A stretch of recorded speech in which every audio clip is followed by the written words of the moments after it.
Hello दोस्तों, स्वागत है आपका दृष्टि आईएएस के इन फोकस प्रोग्राम में। मैं हूं केवल आपके सामने। अभी खबरों में यह बात बार बार आ रही है कि भारत का पासपोर्ट शक्तिशाली हो गया है। इसी तरह से बार बार खबर आ रही है कि कुछ और देश हैं जिनके पासपोर्ट शक्तिशाली हो गए हैं, कुछ और देश हैं जिनके बारे में खबर आई है कि इनके पासपोर्ट उतने शक्तिशाली नहीं है या कमजोर हैं या सबसे कमजोर हैं। आखिर एक पासपोर्ट किस तरह से शक्तिशाली हो सकता है, किस तरह से कमजोर हो सकता है, इस चीज को आज हम समझेंगे। उसके बाद हम जानेंगे कि एक शक्तिशाली पासपोर्ट होने के क्या क्या फायदे हैं। आखिर पासपोर्ट यानी कुछ कागज से बना हुआ एक ऐसा डॉक्यूमेंट, वह किस प्रकार से शक्तिशाली हो सकता है। और वैसे शक्तिशाली तो हो ही सकता है, जैसे आप नोट को देख सकते हैं, कहने को तो एक कागज का टुकड़ा है लेकिन वह भी शक्तिशाली है, उसकी अपनी एक कीमत है। तो उसी तरह से पासपोर्ट की भी अपनी एक अलग वैल्यू है, उसको समझने का प्रयास करेंगे आज इस वीडियो के माध्यम से। तो देखते हैं कि आखिर क्या है पासपोर्ट से जुड़ी हुई यह खबर। खबर है हेनले पासपोर्ट इंडेक्स से जुड़ी हुई। तो इस हेनले पासपोर्ट इंडेक्स की जो प्रमुख बातें हैं उसको जानेंगे और देखेंगे कि क्यों यह इतना मायने रखता है। तो सबसे पहले की खबर चर्चा में क्यों है, उसके बाद हेनले पासपोर्ट इंडेक्स है क्या, और अभी हाल ही में जो आया है उसके आधार पर यानी कि 2023 का जो सूचकांक है उसमें शीर्ष देश कौन कौन से हैं। उसके बाद देखेंगे कि खराब प्रदर्शन करने वाले देश कौन से हैं। साथ में जानेंगे भारत की क्या स्थिति है तथा भारत के साथ साथ जो उसके पड़ोसी देश हैं उनकी क्या स्थिति है। उसके बाद आखिर यह क्या मायने रखता है, यानी कि पासपोर्ट आखिर किस प्रकार से महत्वपूर्ण है इस मामले में। तो आती है खबर की बात। तो खबर है how powerful is India's passport. खबर आई थी फर्स्ट पोस्ट में, जिसमें यही बात कही गई है कि आखिर इंडिया का पासपोर्ट कितना शक्तिशाली है। और उसके बाद इस हेडिंग के अंदर बहुत सारी खबर दी गई है जिसमें हेनले पासपोर्ट इंडेक्स 2023 की चर्चा की गई है। तो शुरुआत करते हैं यही से कि हेनले पासपोर्ट इंडेक्स क्या है। तो देखिए, हेनले पासपोर्ट इंडेक्स तैयार करने वाली संस्था है, एक फर्म है Henley and Partners. Henley and Partners कहां है? यह यूके में लंदन में स्थित है और वहीं से ही सारा काम अपना करती है और उसके बाद ऑनलाइन रिपोर्ट जारी करती है, इंडेक्स जारी करती है। आंकड़े उसे कहां से मिलते हैं? इंटरनेशनल एयर ट्रांसपोर्ट एसोसिएशन यानी कि IATA के द्वारा सारे आंकड़े मिलते हैं। उन आंकड़ों में जो मुख्य बात है वह यह है कि 199 जो पासपोर्ट हैं, जैसे भारत का अपना एक अलग पासपोर्ट है, इस तरह से कुल 199 पासपोर्ट के आंकड़ों का अध्ययन किया जाता है, जिसमें 227 ट्रेवल डेस्टिनेशन यानी कि ऐसे गंतव्य स्थल शामिल हैं जो कि 227 हैं, उनके आंकड़े लिए जाते हैं। उसके बाद यह देखा जाता है कि किसी पासपोर्ट में कितनी वैश्विक पहुंच और गतिशीलता है। वैश्विक पहुंच और गतिशीलता से सीधा मतलब क्या है? ग्लोबल एक्सेस, दुनिया भर में कितनी पहुंच है किसी पासपोर्ट की। और पहुंच ना सिर्फ पहुंच की बात है, यहां पर उस कितनी आसानी से उसकी पहुंच है, इस बात की भी बात है। अब यह पासपोर्ट जो है इसमें कुछ खास तरह की सुविधा भी कुछ मजबूत पासपोर्ट को मिलती है, यानी कि शक्तिशाली पासपोर्ट को। यानी कि हर एक की अपनी एक शक्ति की सीमा है, जिसे कहा जाता है वीजा मुक्त या आगमन पर वीजा।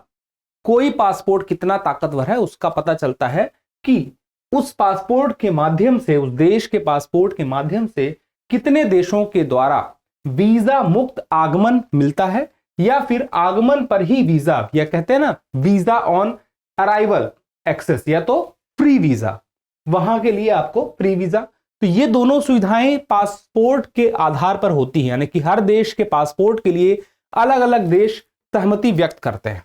उसमें किसी देश को लगभग सारे देश दे रहे हैं कि भाई या तो आप फ्री वीजा प्राप्त कर सकते हैं, या तो हमारे देश में आप आते हैं तो आने पर आपको यहीं पे वीजा मिल जाएगा। इसका मतलब हुआ, देखिए वीजा क्या होता है? वीजा एक ऐसी चीज होती है कि वीजा के माध्यम से एक्सेस मिलता है। कोई किसी देश में आना चाहता है, कोई अमेरिका जाना चाहता है, तो अमेरिका अगर उसको वीजा देता है तो उसमें उस जानकारी रहती है वीजा में कि वह क्यों आ रहा है, क्या वह घूमने के लिहाज से आ रहा है, कितने दिनों के लिए आ रहा है, क्या वह व्यवसाय के लिहाज से आ रहा है, किस लिहाज से आ रहा है, वो सारी बातें वीजा के माध्यम से क्लियर हो जाती हैं। लेकिन जब आप बहुत सारे प्रतिबंध लगाते हैं, वीजा मिलना अगर मुश्किल हो जाता है, लंबी प्रोसेस करनी पड़ती है, इसका मतलब कि पासपोर्ट पे वो जो पासपोर्ट धारक है जिस जगह से वह आता है उस जगह की साख उतनी कमजोर है। साख जितनी मजबूत होगी वीजा उतना आसानी से आपको मिल सकेगा किसी अन्य देश का। जैसे कि भारत अगर किसी देश के नागरिकों के पासपोर्ट को यह सुविधा देता है कि उस देश के नागरिक जिनके पास कोई खास पासपोर्ट है, जैसे मान लीजिए जापान का, तो वीजा, फ्री वीजा या तो वीजा ऑन अराइवल जैसी इस तरह की, या वीजा फ्री या वीजा ऑन अराइवल की सुविधा मिल जाएगी आसानी से। इसका मतलब है कि कोई वहां से यहाँ घूमना आना चाहता है तो पहले यहाँ आ जाए, यही उसको वीजा मिल जाएगा आते ही। इस तरह की सुविधा डिपेंड करती है कि उस पासपोर्ट की कितनी शक्ति है, और शक्ति इसी पर निर्भर करती है कि कितनी ही देशों में उसकी एक्सेस है, और यह एक्सेस डिपेंड करता है अलग अलग देशों की वीजा नीति पर कि उनकी वीजा को लेकर क्या नीति है। जैसे भारत की नीति क्या है वीजा को देने को लेकर के, वह किन किन पैमानों पर देखता है कि किसी को वीजा देना चाहिए या नहीं देना चाहिए। कोई देश है जैसे कि सीरिया है, उस पासपोर्ट के, वहां के पासपोर्ट को वीजा देना नहीं चाहिए या देना चाहिए, उसके लिए कुछ पैमाने बने हैं। उस पैमानों पे अगर वो फिट हो जाएगा तो उसे वीजा मिल जाएगा। लेकिन वीजा बड़ी मुश्किल से एक लंबे प्रोसीजर से मिलता है, या तो वीजा ऑन अराइवल की सुविधा है। यही सब बातें तय करती हैं कि वीजा कितना महत्वपूर्ण है, कितने ज्यादा देशों में उसको यह सुविधा वीजा मुक्त या आगमन पर वीजा मिलता है। अब बात आती है कि इसमें वीजा नीति कितनी महत्वपूर्ण है, और वीजा नीति यह तय करती है कि किसकी साख कितनी बेहतर है, कितनी नहीं है। अब बात आती है भारत की स्थिति क्या है। तो भारत की स्थिति पिछले कुछ वर्षों में बेहतर होती जा रही है। मैंने लगभग 199 पासपोर्ट की बात की। 199 ऐसी जगहें, ऐसे देश, ऐसे क्षेत्र जहां पर वीजा उपलब्ध है, उनमें भारत की जो रैंक थी 90 के स्थान पर थी वर्ष 2021 में। उसके बाद 2022 में इसमें सुधार हुआ और यह 87 हुआ, और 2023 में यह कहां पहुंच गया, 50वें स्थान पर पहुंच गया। इसका मतलब है कि भारत का जो पासपोर्ट है वह मजबूत हो रहा है। अब बात आती है कि भारत की पहुंच कहां तक है। तो भारत जो है 59 गंतव्यों तक, 59 डेस्टिनेशन ऐसे हैं दुनिया में, यानी कि देश ऐसे हैं जहां पर भारत पहुंच सकता है। वहां पर उसे वीजा फ्री सुविधा है या तो वीजा ऑन अराइवल की सुविधा मिल रही है। और यह जितने 59 डेस्टिनेशन हैं, दरअसल यह जो भारत पूरी दुनिया की बात करें तो वैश्विक जीडीपी का 6.7% है। वैश्विक जीडीपी अगर 100 है तो उसका 6.7% ही हिस्सा जो है वहां पर भारत को या भारत के पासपोर्ट को वीजा ऑन अराइवल या वीजा फ्री की सुविधा मिलती है। तो अब बात आती है कि जो शीर्ष में देश है वो कौन सा है और उनकी स्थिति क्या है। तो देखिए, जापान जो है यह पहले नंबर पर है, फर्स्ट। कितने गंतव्य, भारत की 59, और यहां पर देखिए 199 में से 193 सबसे बेहतरीन स्थिति है, और यह 85% जीडीपी, वैश्विक की बात हो रही है, दुनिया भर की जो 85% जीडीपी वाला क्षेत्र है वहां पर वीजा ऑन अराइवल जैसी सुविधा जापान के पासपोर्ट को मिली हुई है। इस वजह से यह सबसे ज्यादा शक्तिशाली है। बहुत ज्यादा इसकी पहुंच है जीडीपी के मामले में। जिसकी जितनी पहुंच होगी उसको उतना फायदा भी होगा, स्वाभाविक सी बात है। वहां के रोजगार करने वाले लोगों को, जैसे जापान के लोग हैं, अगर उनकी एक्सेस इतनी ज्यादा है, 85% वैश्विक जीडीपी में उनकी एक्सेस है, तो निवेश के मामले में या किसी प्रकार की उद्यमशीलता के मामले में वह अच्छे निर्णय ले सकते हैं, अच्छे अवसर तलाश सकते हैं, अच्छी जगह तलाश सकते हैं। इसी तरह से दूसरे नंबर पर सिंगापुर और दक्षिण कोरिया है। इनका क्या स्थान है, 192। 199 गंतव्यों में से 192 गंतव्य में उनके पास वीजा ऑन अराइवल जैसी सुविधा है। जापान और स्पेन तीसरे नंबर पर है, संयुक्त रूप से ये तीसरे नंबर पर है। इसी प्रकार से आगे देखेंगे तो फिनलैंड, इटली और लग्जमबर्ग ये चौथे में है, 189 डेस्टिनेशन इनके पास है। इसके बाद ऑस्ट्रिया, डेनमार्क, नीदरलैंड और स्वीडन, 188 डेस्टिनेशन तक इनकी पहुंच है इनके पासपोर्ट के दम पर।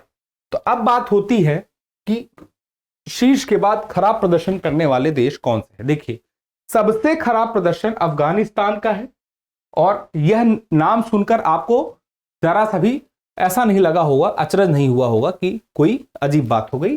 सबसे खराब स्थिति है, लेकिन उसके बावजूद लगभग 27 डेस्टिनेशन यानी 27 देश के आसपास ऐसे देश हैं जो कि यहां के पासपोर्ट के द्वारा इन 27 देशों में पहुंचा जा सकता है। वो कौन से देश हैं जो इन्हें एक्सेस दे रहे हैं वो अभी इसमें तो नहीं पता है, लेकिन अगर 27 देश भी दे रहे हैं तो अपने आप में बड़ी बात है, लेकिन जीडीपी का बहुत छोटा हिस्सा है।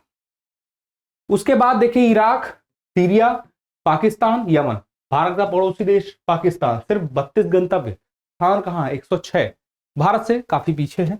लेकिन अगर सारे पड़ोसी देशों को देखें तो चीन का 80 गंतव्य तक है, यानी कि स्थान है 66, श्रीलंका का 100वां, बांग्लादेश का 101, नेपाल 103, पाकिस्तान 106। इस तरह से देखें तो भारत के जितने भी पड़ोसी देश हैं उनमें सबसे बेहतर स्थिति आप देख सकते हैं इन देशों के बीच में भारत की है।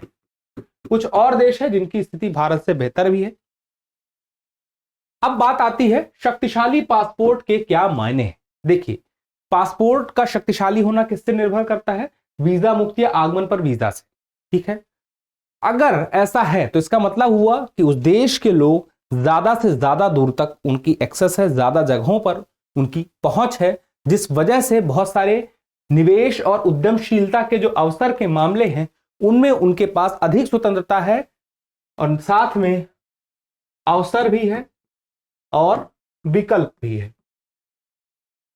अब बात करें दुनिया के सकल घरेलू उत्पाद का कितना हिस्सा सुलभ है, जब इससे पता चल ही रहा है तो आप समझ सकते हैं कि उनके लिए, निवेशकों के लिए आसानी हो जाती है कि कहां पर उन्हें दाव लगाना है और कहां पर दाव नहीं लगाना है। इसलिए सारे देश वीजा को लेकर के अपनी अपनी अच्छी अच्छी पॉलिसी बना रहे हैं जिससे कि उनकी स्थिति भी बेहतर हो सके, साथ में अपने पासपोर्ट को बेहतर करने के लिए भी प्रयास कर रहे हैं।